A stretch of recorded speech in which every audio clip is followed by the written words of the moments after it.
menerjunkan kegiatannya untuk melakukan penanaman sawit. Kemudian tidak lagi membuka bongkar yang ada itu memberikan lahan-lahannya.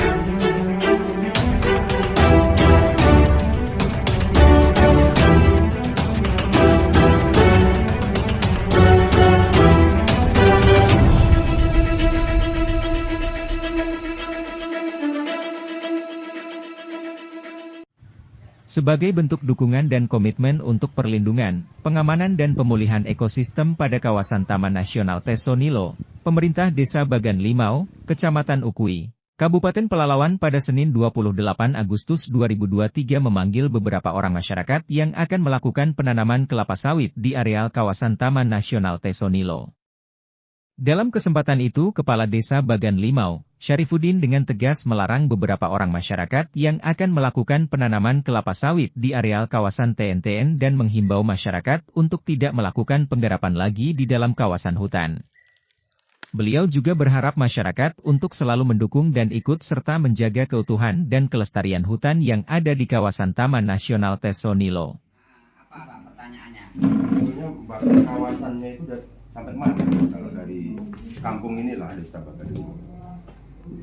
Sesuai dengan penetapan yang sudah ditunjuk oleh pemerintah yang sudah ditetapkan, dari jembatan ini maju sedikit saja, petanya itu kan sudah ada peta kerjanya. Makanya kalau bapak-bapak datang ke desa tanya pada saya, tentunya akan saya kasih ini masuk kawasan, ini tidak. Masalahnya bapak datang ke sini sembunyi dari saya, tidak mau koordinasi dengan pihak pemerintah desa, kemudian langsung melakukan transaksi ganti rugi garapan itu. Sementara yang diganti rugi garapannya hutan muda. Hutan yang masih ada itu kita lestarikan. Hutan yang masih muda, apalagi hutan tua, ini masih harus kita lestarikan lagi.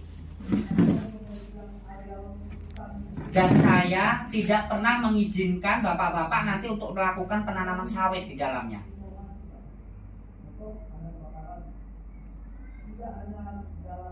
Karena dikategorikan keterlanjuran garap juga tidak masuk. Kita buktikan kok, kita cek ke lapangan posisinya hutan muda, ada yang hutan tua. Bapak-bapak dilorongi, di bawahnya dibersihkan. Saya yakin tujuannya nanti juga akan ditumbang semua hutan itu. Ini mahang semua Pak lahannya. Walaupun mahang, artinya itu nggak masuk kategori keterlanjuran garap, Pak. Kalau kayu-kayu apanya udah nggak ada lagi. Mahang semua tuh. Dulunya kan ditumbang gitu. Oke, dulu pernah ditumbang. Tapi sekarang kan sudah hutan muda. Tidak ada lagi yang tertanam, yang tanaman memang dirawat. Peraturan pemerintah nomor 9, PP nomor 9 tahun 2021 juga menjelaskan dikuasai oleh masyarakat, baik masyarakat tempatan ataupun masyarakat luar dari yang berdomisili di dalamnya, secara 5 tahun berturut-turut yang bersangkutan mengajukan permohonan surat keterangan garap kepada kepala desa / lurah. Artinya mungkin kalau ini aturannya 5 tahun ke belakang memang dikuasai betul secara berturut-turut. Boleh.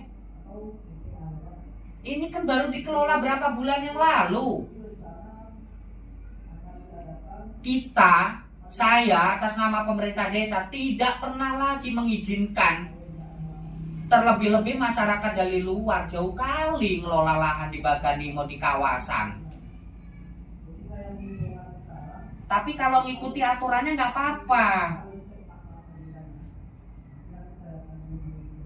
Kalau yang sudah terlanjur garap nggak apa-apa. Apapun itu alasannya tidak bisa dibenarkan. Belukar yang sudah terbuka saja harus dilakukan penghijauan, apalagi yang sudah hijau. kok mau kita tumbangi?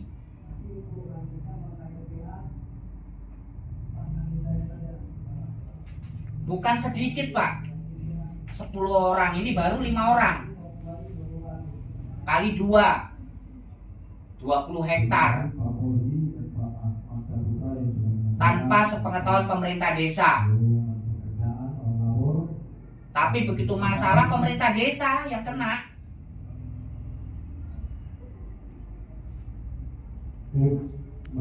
Jadi jangan seperti itu. Saya minta di stop kegiatannya, jangan lagi membawa-bawa bibit sawit ke dalam itu. Apalagi sampai menumbang hutan yang udah tumbuh muda-muda itu. Luasan hektar 250 hektar ini di areal kawasan konservasi. Yang boleh dilakukan ini di sekarang ini rehab, kegiatan rehab yang boleh ditanam di sana tanaman-tanaman kehidupan, MPTS. Hutan yang ada jangan lagi ditumbang.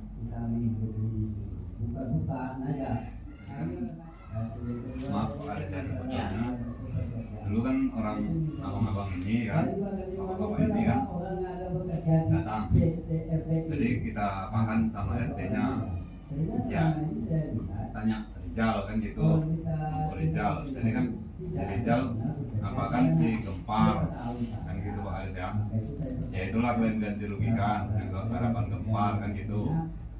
Lalu si apa itu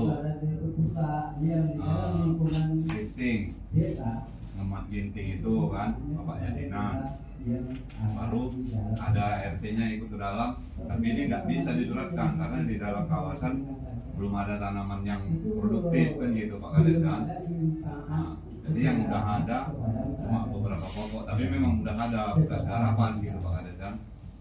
Jadi ya kalau ini harapan saya sih sama bapak-bapak kan itu ada tuh sawitnya yang hidup gitu kan. Ya gimana kalau kita rehab di sampingnya kita kasih tanaman kehidupan yang bisa menghasilkan gitu Pak Kades. Kalau yang di depan sini kan ada itu udah ditanamin pete sama mentoa Pak Kades yang di depan sini. Yang admin ginting si Pak Kasman yang udah diganti sama Pak Sumo, yang udah sama itu yang problem kemarin, itu memang ada tanaman kehidupan di situ Pak Kades. Gimana kalau itu kita buatkan seperti itu Pak Kades, tanaman kehidupannya. Kalau itu nanti kembali lagi kita akan sampaikan, koordinasikan lagi kepada jenjangnya yang tentunya levelnya lebih tinggi di atas desa. Kemudian daripada itu secara aturan, karena MPTS itu sendiri juga tidak akan pernah tumbuh apabila arealnya di areal yang tertutup. Sementara ini arealnya kan areal yang tertutup. Jadi untuk apa lagi kita nanam di situ gitu loh. Banyak yang terbuka, yang lebar-lebar di luar sana. Areal terbuka kalau memang mau menanam tanaman kehidupan. Kenapa tidak koordinasi kemarin? Saya juga sekarang sedang menunggu 9 KTHK yang sedang kami evaluasi. Bagi yang tidak mau ya terpaksa lah, siapa yang mau, yang jelas bagaimana program dari pemerintah ini bisa berjalan dengan baik. Kemudian 10 tahun ke depan target kita memang Baganimo adalah penghasil buah-buahan, itu yang kita kejarkan ini. Kemudian dalam waktu dekat juga kita akan melakukan penanaman bibit kelor. Jadi program pemerintah yang harus kita ikuti, bukan lagi suka-suka kita. Mau siapapun itu orangnya, saya nggak peduli. Kalau sudah salah tetap salah. Kayak gini, kayak bapak-bapak juga mau membeli lahan yang nilainya kalau 30 per kapling berarti 300 juta. 300 juta kan bukan uang sedikit loh Pak. Posisi hutan muda lagi. Bapak beli. Kalau di APL nggak apa-apa. Coba Bapak koordinasikan dulu kepada pihak pemerintah desa. Tentunya kan kita akan menjelaskan. Oh, itu areal kawasan. Nggak boleh untuk dilakukan penanaman yang sudah terbuka saja harus kita hijaukan, apalagi yang sudah berdiri mau kita tumbangi. Jadi ini di akhir yang saya sampaikan, nanti saya kasih kesempatan bapak-bapak untuk menyampaikan. Di akhir penyampaian saya sengaja saya mengundang bapak-bapak sekalian. Yang pertama, kita tidak dibenarkan mengelola kebun yang belum terlanjur garap untuk ditumbang, karena itu masuk kawasan konservasi. Yang kedua, yang sudah terlanjur tanam tapi tidak masuk kategori keterlanjuran garap berdasarkan Undang-Undang Cipta Kerja itu sendiri, itu di sela-selanya saya menghimbau untuk dilakukan penanaman tanaman kehidupan. Ini yang sudah terlanjur tanam tapi tidak masuk kategori keterlanjuran garap. Dan yang ketiga, belukar muda ataupun hutan yang tersisa tidak dibenarkan lagi untuk ditumbang, untuk dibabat atau diracun.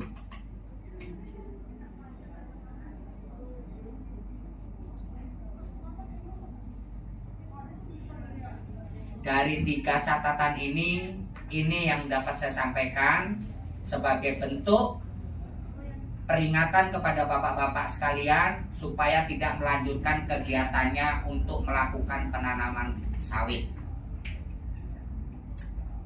Kemudian tidak lagi membuka belukar yang ada itu untuk ditumbangi kayu mahang-mahangnya.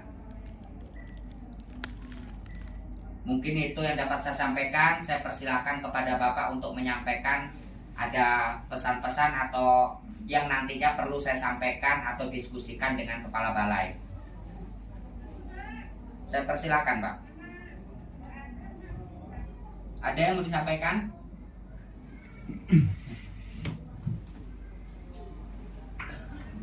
Masih bingung. Memang setiap persoalan, Pak, mudah di awalnya, itu sakit di belakangnya, Pak. Kita mempermudah suatu persoalan, di depannya enak. Kita mudahkan semuanya, tapi tidak akan berjalan lama itu. Lebih baik kita sakit-sakit dahulu, baru kedepannya enak. Ini kan tidak, Bapak kan mau cari simpelnya saja. Coba kalau tanya dulu kemarin, tetap saya akan arahkan, oh itu kawasan.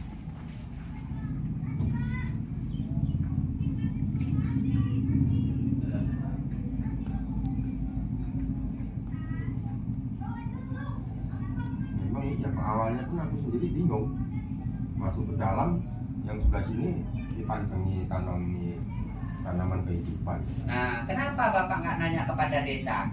Ada bingung, bertanya-tanya sendiri jadinya. Nah, kenapa tidak datang pada saya?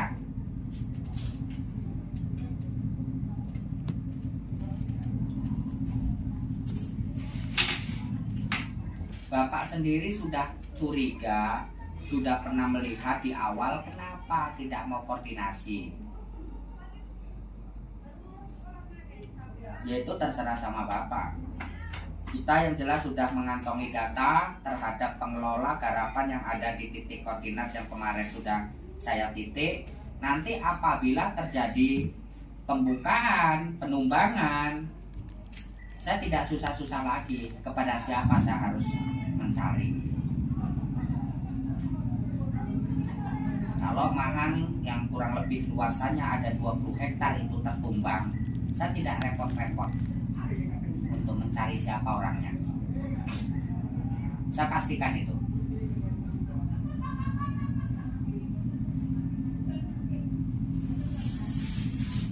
Nanti saya melihat areal yang itu yang sudah saya titik koordinat semalam, ada di HP saya titik koordinatnya karena saya kemarin turun.